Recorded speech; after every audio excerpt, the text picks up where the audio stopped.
नमस्कार, मैं हूं राहुल सिन्हा। सत्ता के सभी न्यूज मित्रों का स्वागत है। सत्ता की शुरुआत में सत्ते पे सत्ता यानी 7 खबरें और दिलचस्प जानकारियां। आज सबसे पहले हम फिल्म स्टार गोविंदा की बात करेंगे जो चीफ गेस्ट बनकर मुश्किल में फंस गए हैं। अब गोविंदा का नाम एक ऐसे घोटाले के संदर्भ में लिया जा रहा है जो 1000 करोड़ का है। इसके कुछ वीडियो भी हमारे पास हैं, बस थोड़ी देर में ये सब हम आपको दिखाएंगे। फिर सत्ता की वर्कशॉप में बिहार के शिक्षा मंत्री प्रोफेसर चंद्रशेखर की मरम्मत करेंगे, जिन्होंने कहा है कि रामचरितमानस पोटेशियम साइनाइड। मंत्री जी के इस जहरीले बयान और विचारधारा की तसल्ली बख्श वैचारिक रिपेयरिंग की जरूरत है। फिर शहादत पर गम और गुस्से वाली तस्वीरें। एक और आज जब देश शहीदों को आखिरी नमन कर रहा था, ठीक उसी वक्त सेना के जवान शहादत के बदले की विस्फोटक तैयारी कर रहे थे। उसके वीडियो देखकर आज पाकिस्तान में बैठे आतंकी भी हिल जाएंगे। इसके बाद काबिलियत की तलाश पर एक चौंकाने वाला सर्वे आया है, जिसमें बताया गया है कि भारत की 80% कंपनियों में योग्य कर्मचारियों की कमी है। इस दिलचस्प सर्वे पर हमने सत्ता की एक कुंजी बनाई है। एक तरफ आज से आईफोन 15 का प्री ऑर्डर शुरू हो गया है, दूसरी ओर फ्रांस ने रेडिएशन संबंधी चिंताओं के कारण आईफोन 12 पर बैन लगा दिया है। हालांकि एप्पल का कहना है कि उसका फोन पूरी तरीके से सुरक्षित है और दुनिया की सभी एजेंसियों से उसे प्रमाण पत्र मिला हुआ है। आज निवेशकों के लिए अच्छी खबर आई है। शेयर बाजार आज अब तक के सबसे ऊंचे स्तर पर पहुंच गया और पहली बार उसने 67,927 के आंकड़े को छुआ। हालांकि बाद में यह 67,838 के स्तर पर बंद हुआ। एक बुरी खबर केरल से है, जहां निपा वायरस का संक्रमण तेजी से फैलता दिख रहा है। अब Indian council of medical research यानी ICMR ने कहा कि इससे मृत्यु दर 40 से 70% है, जो कोरोना से कहीं ज्यादा है।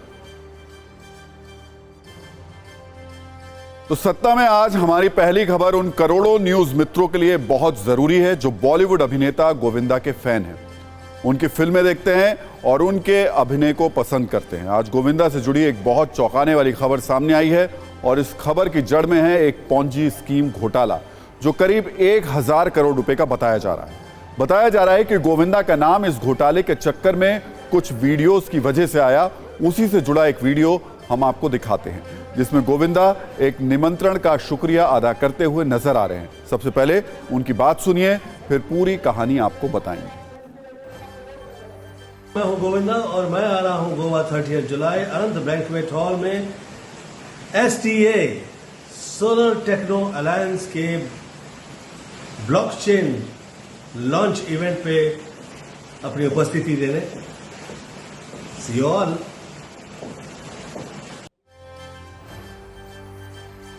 जो वीडियो अभी आपने देखा वो बहुत साधारण लग रहा है और कोई सोच भी नहीं सकता कि ऐसे वीडियो रिकॉर्ड करने और चीफ गेस्ट बनने के चक्कर में गोविंदा के साथ खेला हो जाएगा।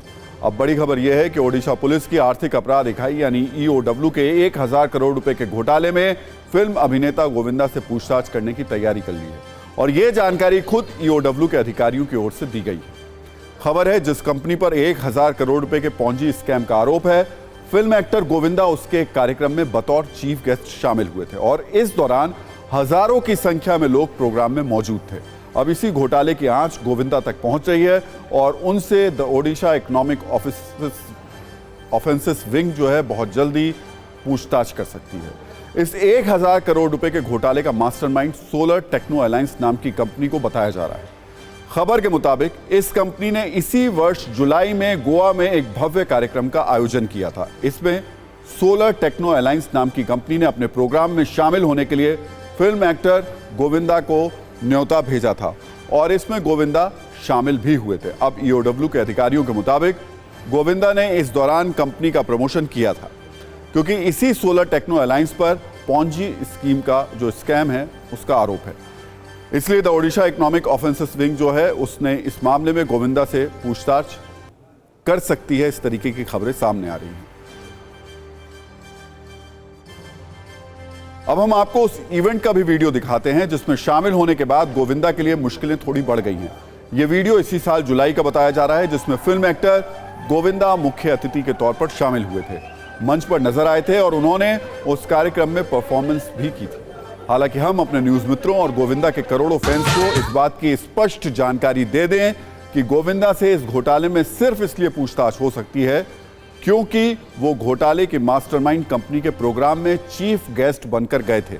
ना ही गोविंदा इस 1000 करोड़ के घोटाले में कोई संदिग्ध हैं और ना ही उन्हें आरोपी बनाया गया है या माना गया है।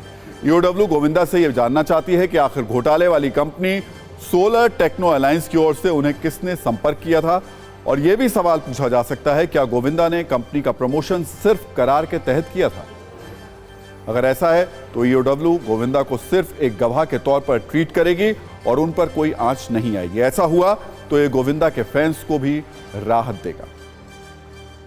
हमारे पास इकोनॉमिक ऑफेंस विंग का वो प्रेस नोट भी है जिसमें बड़े ही साफ साफ शब्दों में गोविंदा का नाम लिखा हुआ है।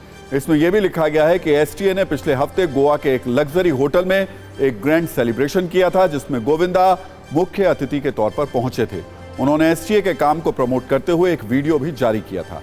हालांकि इस प्रेस नोट में साथ ही साथ लोगों से यह अपील की गई है कि MLM यानी पोंजी स्कीम में निवेश ना करें। फिल्म स्टार और सेलिब्रिटी को भी सलाह दी है कि वो बिना तथ्य की जांच कराए किसी कंपनी, पार्टी, संस्था के कार्यक्रमों में ना जाएं, ना उन्हें प्रमोट करें।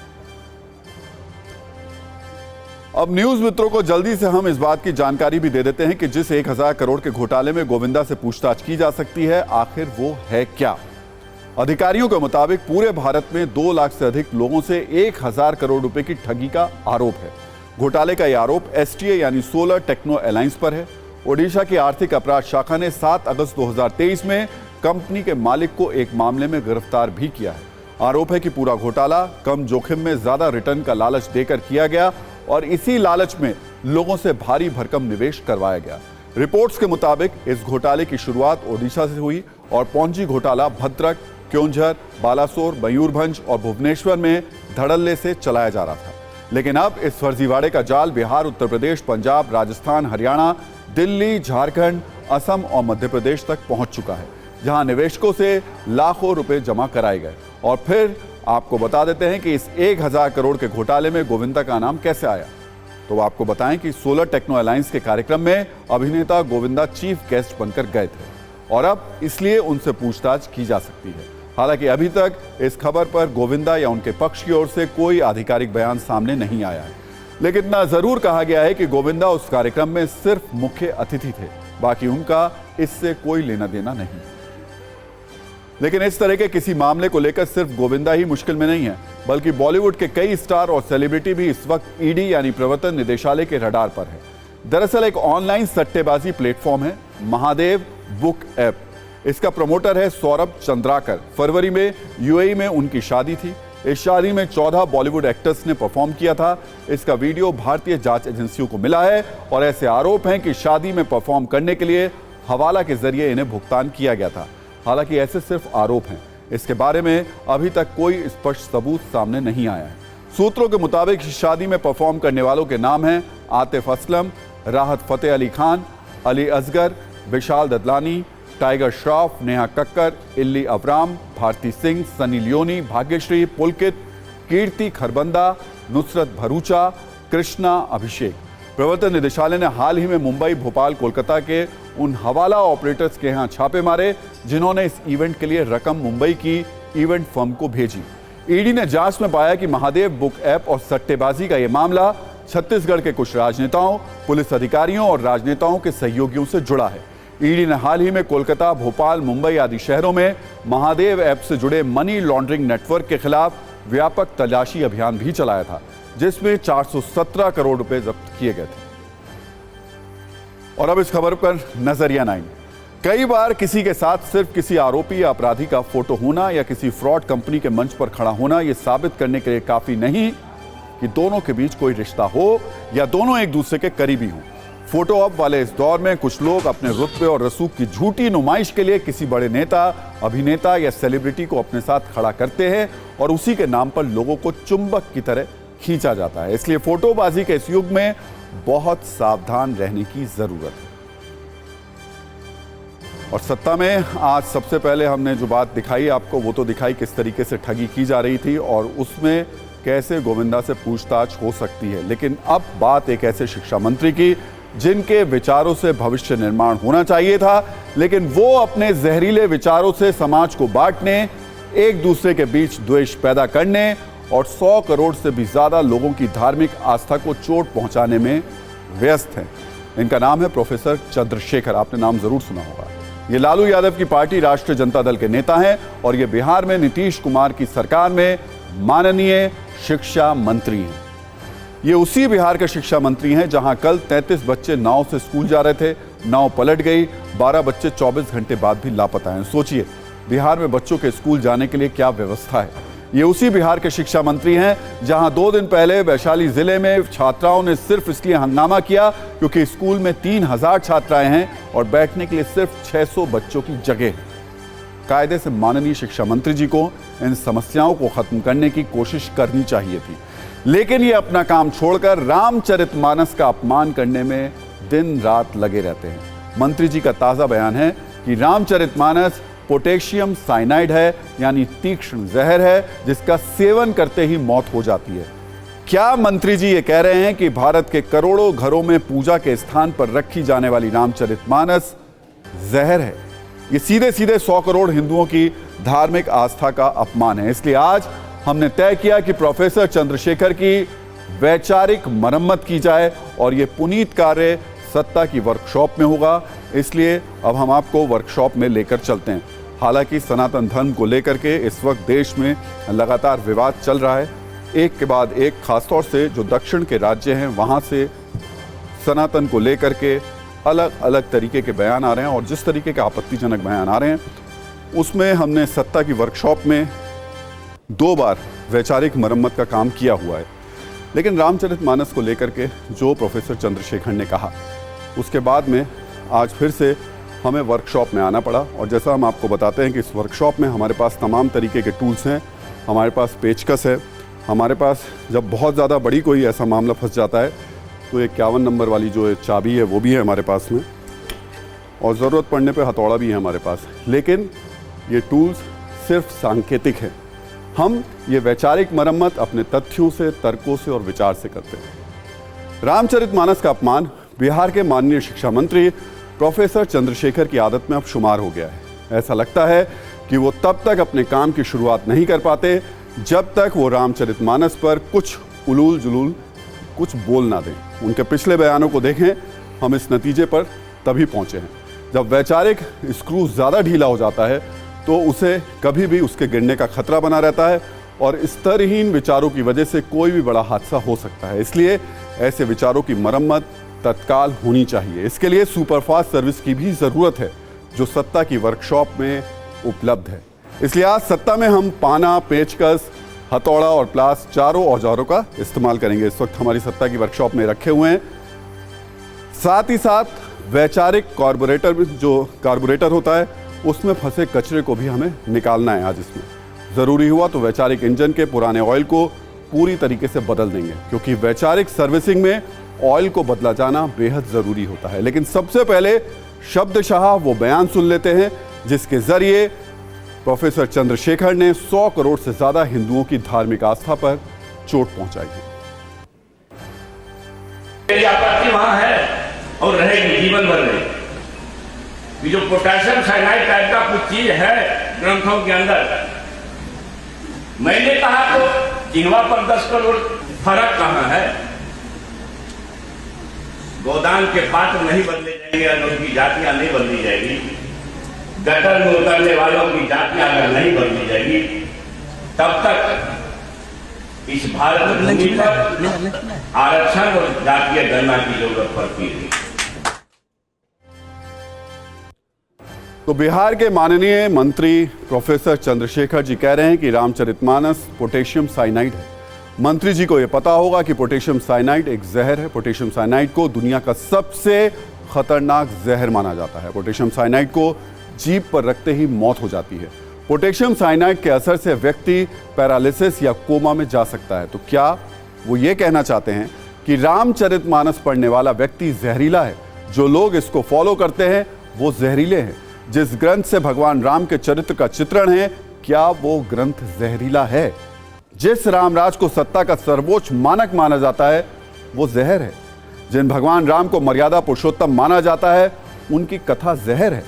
जो रामचरितमानस करोड़ों हिंदुओं के पूजा घरों में रहती है वो जहर है। दरअसल शिक्षा मंत्री प्रोफेसर चंद्रशेखर से हम कहना चाहते हैं कि रामचरितमानस के बारे में साइनाइड जैसे विचार रखने वाली सोच ही जहर है। जिस तरीके से समय समय पर गाड़ी में इंजन ऑयल बदला जाता है, उसी तरह आपकी जहरीली हो चुकी सोच को बदलने की भी जरूरत है। वैसे वैचारिक स्क्रू के ढीले पड़ने से प्रोफेसर चंद्रशेखर को एक बड़ा फायदा हुआ। वो कवि काफी ज्यादा कुख्यात हो गए हैं। पहले उन्हें शायद ही बिहार में उनके विधानसभा क्षेत्र से बाहर कोई जानता हो, लेकिन अब पूरे देश के मीडिया में उनके कुविचार की चर्चाएं होती रहती हैं। कायदे से उनका काम है बिहार में स्कूल के इंफ्रास्ट्रक्चर को ठीक करना, लेकिन वो करते क्या हैं? सुबह सुबह उठकर रामचरितमानस की बुराई करते हैं। उन्हें समय से परीक्षा हो और रिजल्ट आए ये सुनिश्चित करना चाहिए, लेकिन वो 100 करोड़ हिंदुओं की धार्मिक आस्था पर लगातार चोट करते हैं। उन्हें स्कूल में शिक्षकों की नियुक्ति, छात्रों की संख्या बढ़ाने पर ध्यान देना चाहिए, लेकिन वो हिंदुओं को धार्मिक मुद्दे पर आपस में लड़ाने की कोशिश करते रहते हैं। और अब प्रोफेसर चंद्रशेखर की वैचारिक अशुद्धता की बात राजनीतिक हो चुकी है, जिसके कारण बीजेपी और उसके समर्थक दल उन पर हिंदुओं की आस्था को ठेस पहुंचाने का आरोप लगा रहे हैं, जबकि इंडिया गठबंधन के लिए मामला साइनाइड जैसा ही हो गया है।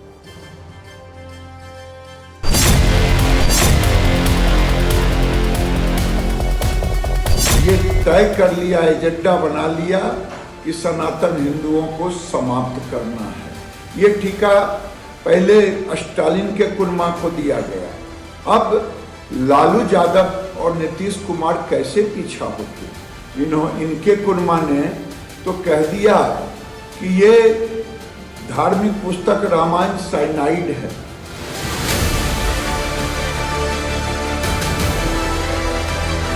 इस तरीके के विवादित बयान देने से कोई भी सामान्य व्यक्ति भी ये बताएगा कि सिर्फ समाज में बंटवारे की भावना उत्पन्न हो।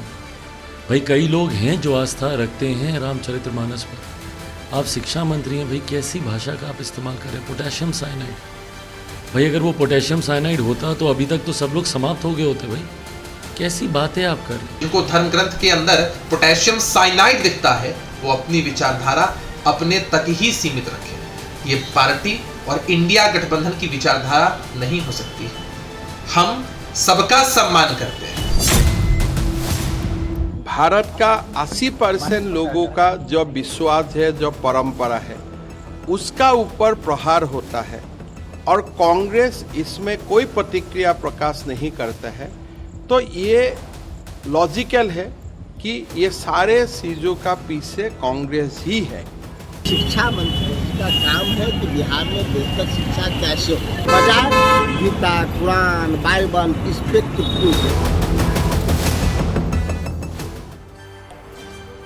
तो आज इसी वजह से हमको फिर से अपने इस वर्कशॉप में आना पड़ा। और जैसा कि हम आपको बार बार बता देते हैं कि वैचारिक मरम्मत की ये वर्कशॉप है, लेकिन इस वर्कशॉप में जो हमने टूल रखे हुए हैं वो कभी कभी कुछ पेच ढीले हो जाते हैं, उसको कसने के लिए हमने ये पेचकस रखा हुआ है। ज़रूरत पड़ने पर कभी कभी इस हथौड़े की भी ज़रूरत पड़ती है। इसकी चोट के बाद ही बाकी सारी चीज़ें ठीक और दुरुस्त हो पाती है। और इसके अलावा अलग अलग जो ज़रूरत हो उसके हिसाब से हमारे पास ये टूल मौजूद है। वैसे इंडिया गठबंधन के कुछ नेताओं में पिछले कुछ समय से हिंदुओं की आस्था को चोट पहुंचाने की एक तरीके से रिले रेस चल रही है। डीएम के नेता उदयनिधि स्टालिन ने कहा था कि सनातन धर्म डेंगू मलेरिया है। कांग्रेस नेता प्रियंक खरगे ने उदयनिधि स्टालिन का समर्थन किया था। उसके बाद ए राजा ने कहा था कि सनातन धर्म HIV है। डीएम के कई नेता के पोन्मुडी ने तो यहां तक कह दिया था कि सनातन के विरोध में इंडिया का गठन हुआ है। फिर आरजेडी नेता जगदानंद सिंह ने कहा था कि तिलकधारियों ने देश को गुलाम बनवाया है। अब प्रोफेसर चंद्रशेखर को रामचरितमानस में पोटेशियम साइनाइड यानी जहर दिख रहा है। वैसे आपको बता दें ये पहली बार नहीं हुआ है। पहले भी शिक्षा मंत्री चंद्रशेखर ऐसे शर्मनाक और आपत्तिजनक बयान देते रहते हैं। उनके ऐसे जहरीले बयान के बाद तो आपत्तिजनक बयानों के रिले रेस हमें लगातार देखने को मिल रही थी। इसका एक छोटा सा रिकैप भी आपको दिखा देते हैं।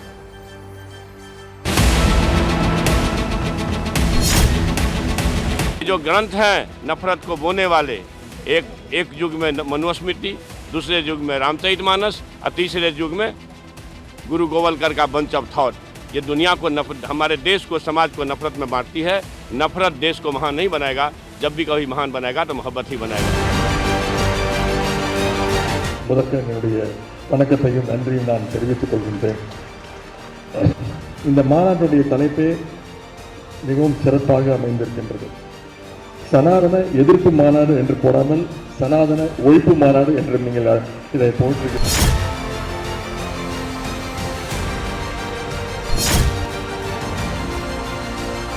உதயநிதி ஸ்டாலின் அவர்கள் மென்மையாகத்தான் சொன்னார், மலேரியா போல டெங்கு போல ஒழிக்க வேண்டும் என்று. மலேரியாவுக்கும் டெங்குக்கும் சோசியல் ஸ்டிக்மா இல்ல, அது ஒரு அறிவுறுப்பா சமூகம் பார்க்காது. அறிவுறுவாக பார்க்கிற ஒரு சனாதனத்தை சொல்லணும்னா முறைப்படி ஒரு காலத்தில் தொழுநோய் இருந்தது, இப்ப HIV இருந்தது.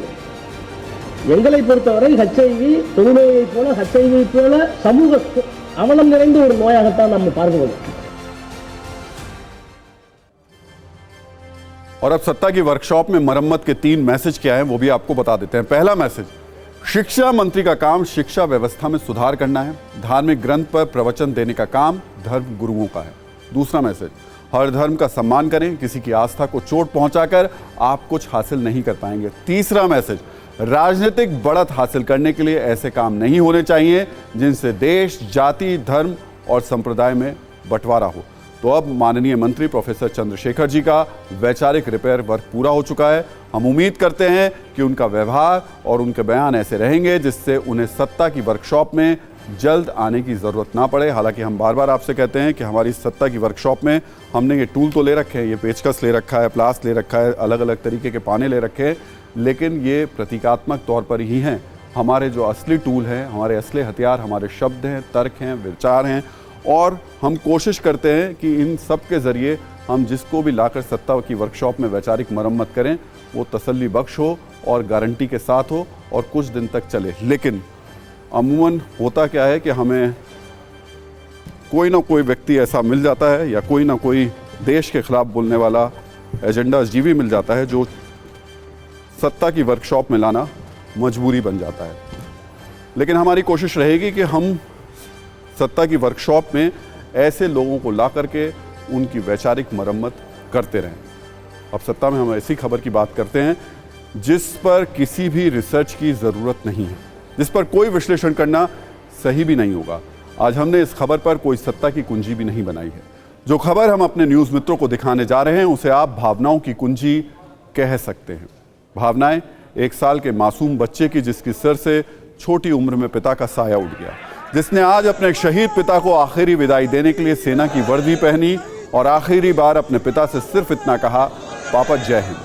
न्यू चंडीगढ़ के रहने वाले शहीद कर्नल मनप्रीत सिंह के गांव से आई इस तस्वीर को देखकर आज बहुत सारे लोग भावुक हो गए। ऐसा ही दर्द से भरी एक तस्वीर आज हरियाणा के पानीपत से भी आई, जहां आतंकी हमले में 36 साल के शहीद मेजर आशीष भौंचक का अंतिम संस्कार किया गया। लेकिन इससे पहले जब सेना के जवान उनका पार्थिव शरीर आखिरी यात्रा पर लेकर उनकी बहन और मां के एक वीडियो ने जब चले थे तो सबको रुला दिया। अंतिम यात्रा में साथ चल रही शहीद मेजर की माताजी लगातार हाथ जोड़े हुए थी, जबकि बहन अपने शहीद भाई को सैल्यूट सलामी देती रही। ये हमारे देश के वो शहीद हैं जिन्होंने अपनी ज़िंदगी का लंबा वक्त देश की सेवा करते हुए बिताया है और खूब नाम भी कमाया है। और अब जब वो इस दुनिया में नहीं हैं तो भी उनका नाम अमर हो चुका है। ऐसे वीर सपूतों को हमारा और पूरे देश का नमन है।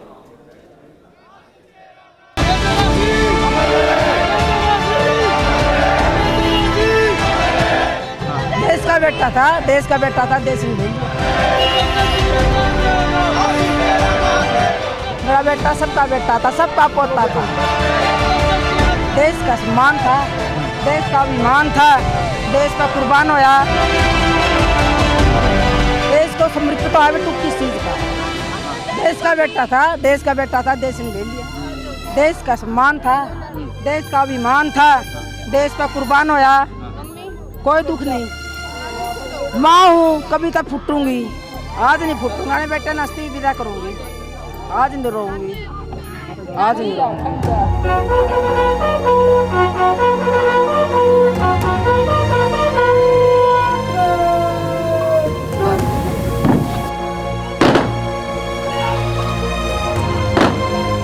देश आज रो रहा है मेजर आशीष के लिए, पूरा देश रो रहा है। देश का बेटा था, मेरे गांव का बेटा था, मेरा 36 बिरादरी का बेटा था, मेरा बेटा सबका बेटा था, सबका पोता था।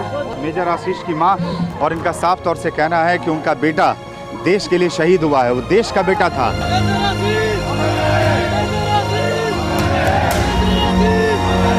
शहीद मेजर आशीष धौंचक को आखिरकार अंतिम विदाई दे दी गई।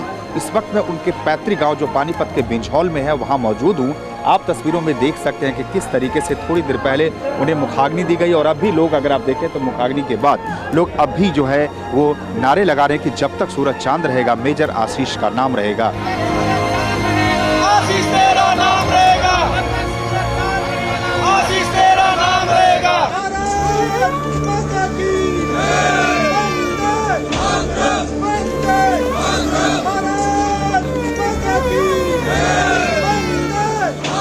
अपने पिता को जब सेना के बड़े अफसरों को सैल्यूट करते हुए देखते थे मनप्रीत सिंह, तब उन्होंने तय किया था कि वो सेना में बड़े अफसर बनेंगे ताकि उनको भी लोग सैल्यूट करें। और इसी जज्बे के साथ उन्होंने देश की सेवा की। 2005 में भर्ती हुए थे और उसके बाद अब देखिए तिरंगे में लिपट कर वो यहाँ पर पहुँचे हैं। उनका पार्थिव शरीर और इतनी दर्दनाक तस्वीरें। उनका बेटा आप देखिए, 7 साल का बेटा आर्मी की यूनिफॉर्म में आपको दिखाई देगा। अब अपने पिता को अंतिम विदाई देने के लिए सबसे पहले इसी छोटे बच्चे ने अपने पिता के पार्थिव शरीर को रिसीव किया है।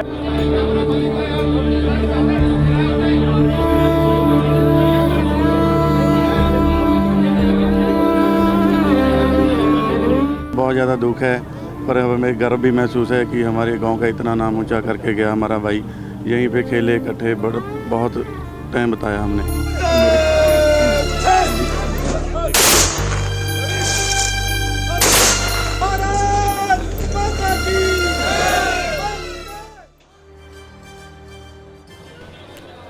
आज देश की आंखों में आंसू और दिल में गम के साथ साथ बहुत गुस्सा भी है और इस वक्त गुस्से की आग में हमारे देश के जवान भी जल रहे हैं। हमने कल ही सत्ता में आपको दिखाया था कि कैसे हमारे सुरक्षा बलों ने हर शहादत का सुनकर बदला लिया और अब इस शहादत का बदला लेने का भी मुकम्मल इंतजाम हो चुका है। इसका एक वीडियो सबूत आज कश्मीर से आया, हम आपको वो पूरी तस्वीर भी दिखा देते हैं।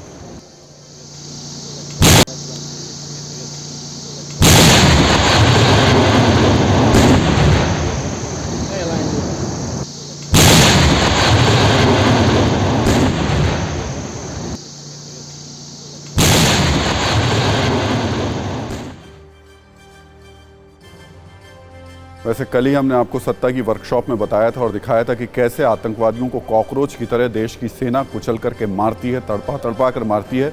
आज सुबह कश्मीर से इसी तरीके की तस्वीरें आई जब कॉम्बिंग ऑपरेशन जारी है उन आतंकवादियों को पकड़ने के लिए जिन्होंने कायराना हरकत की।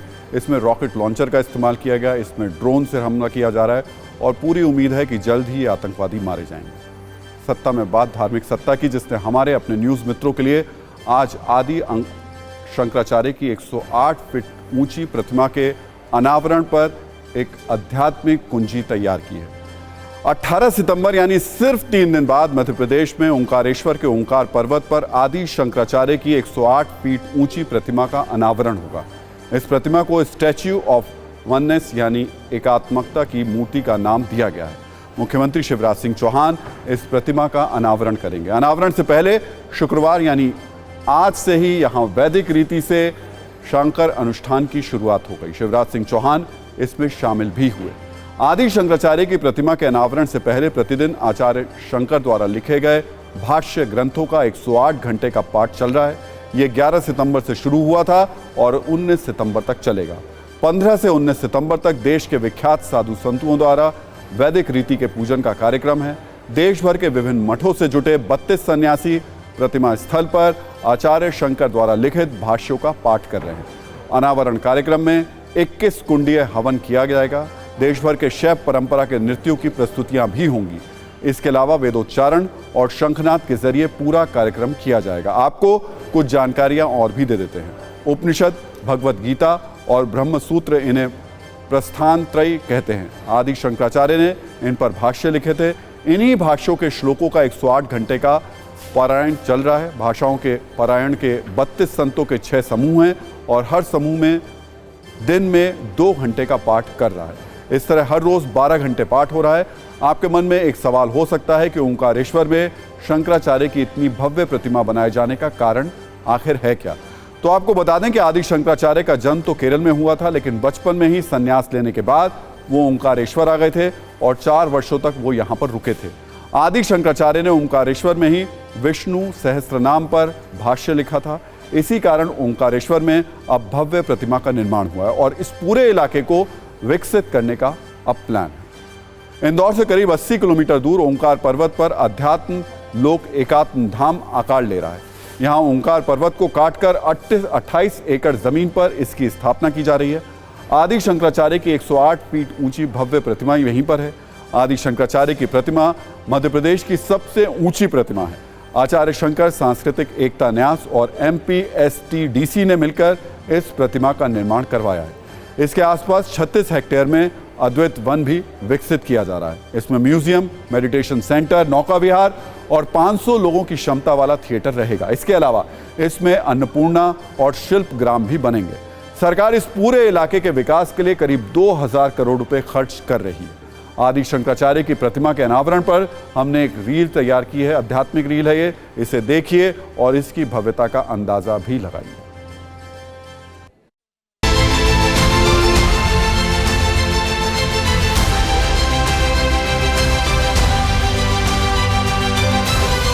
आदि गुरु शंकराचार्य जी की प्रतिमा का 18 सितंबर को अनावरण किया जाना है। 2017 में इस प्रोजेक्ट की शुरुआत हुई थी जब मुख्यमंत्री शिवराज सिंह चौहान ने इसका ऐलान किया था और उसके बाद इस प्रोजेक्ट पर तकरीबन 2100 करोड़ रुपए खर्च भी किए जा रहे हैं। महादेव स्वयं ही आद्य शंकराचार्य के रूप में अवतरित हुए और उन्होंने पूरे देश में भ्रमण कर करके हिंदू धर्म को भगवत पादाद्य शंकराचार्य ने पुनः उसका पुनरुद्धार किया और वैदिक मत की स्थापना की।